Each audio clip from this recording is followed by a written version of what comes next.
welcome to Counter Diary. Counter Diary, we are telling you the untold stories of Liberia. And of course, on today's edition of the program, we are taking a look at the only regional hospital in northern Liberia, Telewoyan Hospital. Let's go through there and talk to the medical officers here to tell us exactly what are some of the challenges they are faced with here. My name is Emmanuel Kotu. Keep watching. This is Counter Diary. We are telling you the untold stories of Liberia.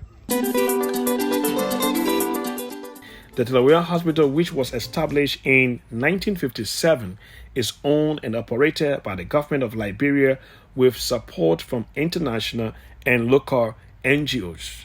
The Telewoyan Hospital provides health care to the citizens of Lofa and neighboring countries, Guinea and Sierra Leone.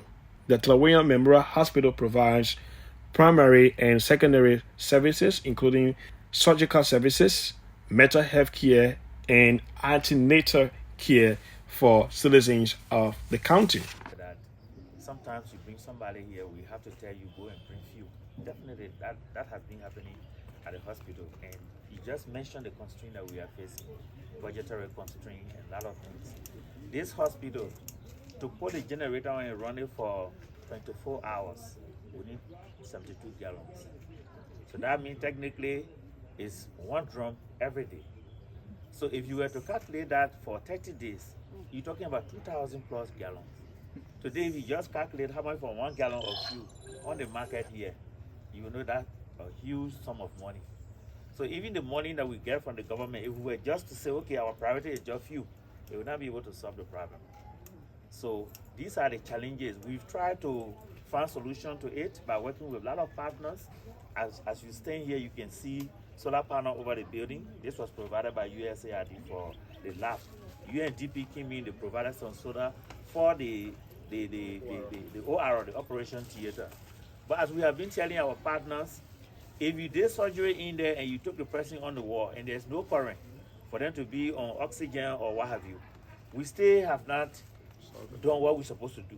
Because the person will come from the OR, but when they are on the wall, they still need power to be on oxygen, to do other things. Even for the nurses and doctors to be able to do their intervention, they need current. So we've been pushing for this holistic approach to, if we want to turn the hospital to be solar, let's work towards that to make it, we turn it to solar. But the solar we have sometimes, even now, we just have the USAID team that came to work because you come to the lab in the day when the sun is shining, you have power to run your test. In the night, we don't have power. The facility we got in here, I can say it's only comparable to JFK. There are tests that we do in here. The doctors have told us that you go to JFK, they don't do those tests.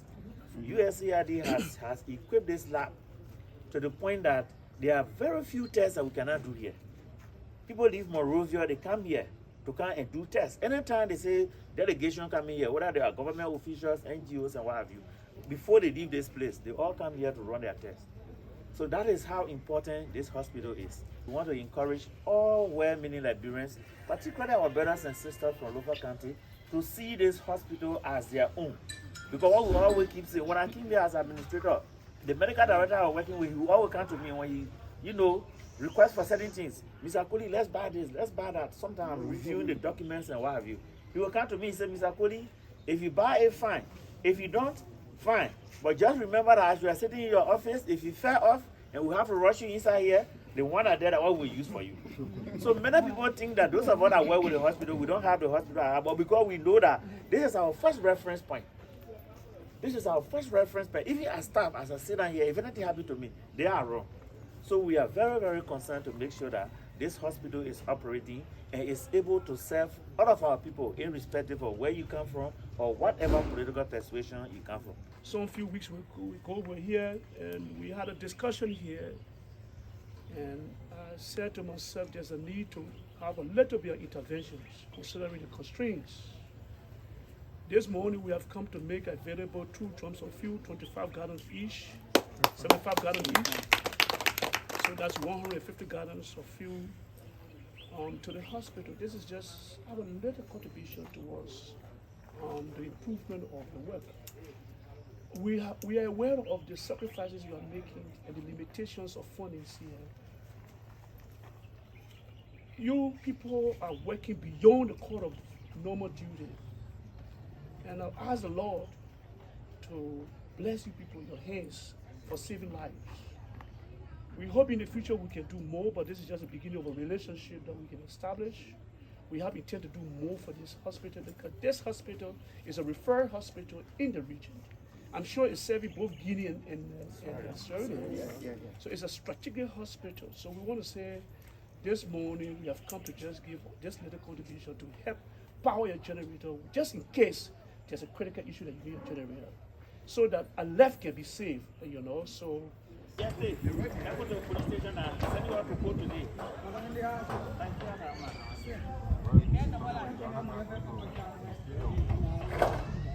So you may be telling us where you're recording.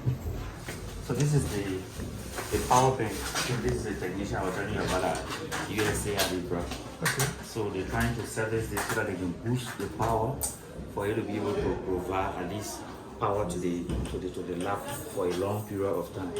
As it is now, sometimes they work at the end of the day, by the time we get in the night, and then patient can have a lab, they have to suspend everything because the equipment they have in there will not have the power. You see? So that's why they came to upgrade the system so you can take care of the laboratory.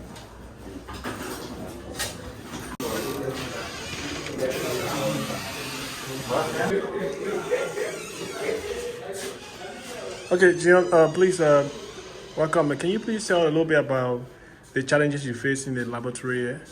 Okay. Your full name, please. I am Guinean Espuyo, a lab supervisor for Telewoyan Hospital. Okay. Yeah, we have numerous challenges. For one of the challenges is that current issue in electricity. Yeah, we are using solar power, so you can see when the sun goes down in the evening hour, the whole system will go off. You know, the lab doesn't run without electricity.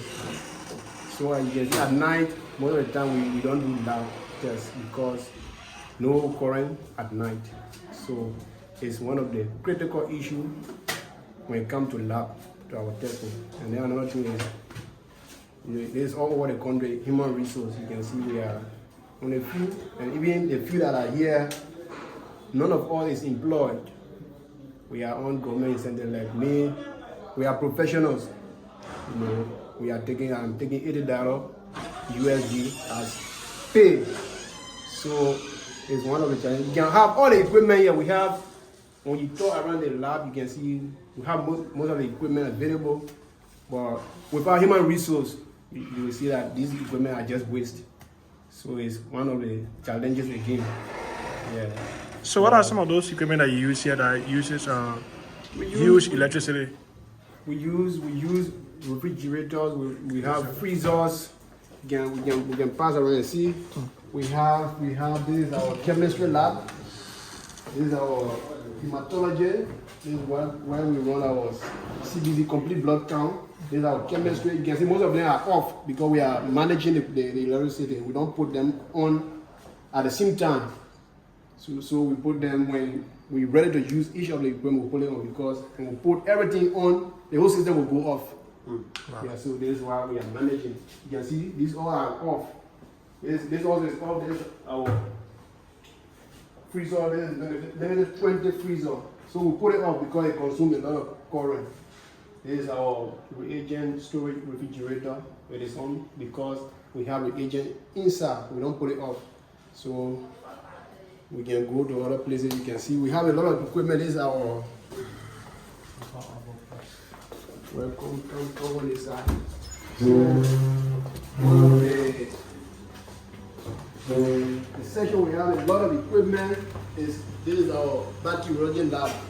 This is where we run our we isolate bacteria. We talk about macro. We come here, we isolate bacteria for. You can see all of our equipment. It is because the meat generator is on. This is why we put them on. Or when the system is on, the solar system, we put all of this off. Because as soon as we put them off, we put them on, the whole system will go off. But now they are on because the meat generator is on.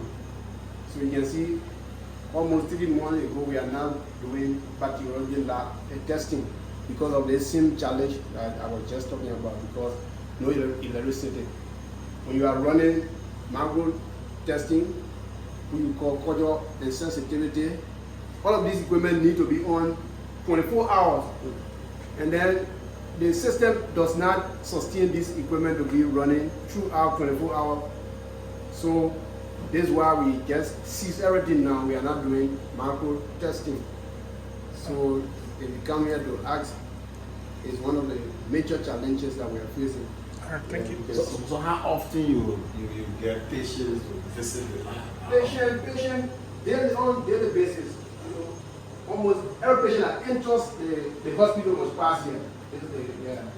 So without being diagnosed, the doctor does not prescribe accurate treatment for patients. So any patient that enters must pass through the lab. Almost all of the patients, 97% of the patients pass through the lab. So when the power is off, the power is off at night. You send them out. We ask them to wait. Maybe the next day we start doing testing. But as you can see, we have our partners are already here. Yeah, so they want to upgrade the system. USARD is our mentor, the RDS mentor. So due to this challenge, we have communicated with them on several occasions. So actually, they have come to intervene. Okay, you say your full name again? Gian S. Puyo. And your title? I am the lab supervisor. Okay. Thank you. So, can you just give her your full name again? My name is Albert Coley, the Okay. hospital administrator. No, I'm not a administrator. doctor. Oh, okay. Hospital administrator. Okay. Thank you. Thank you.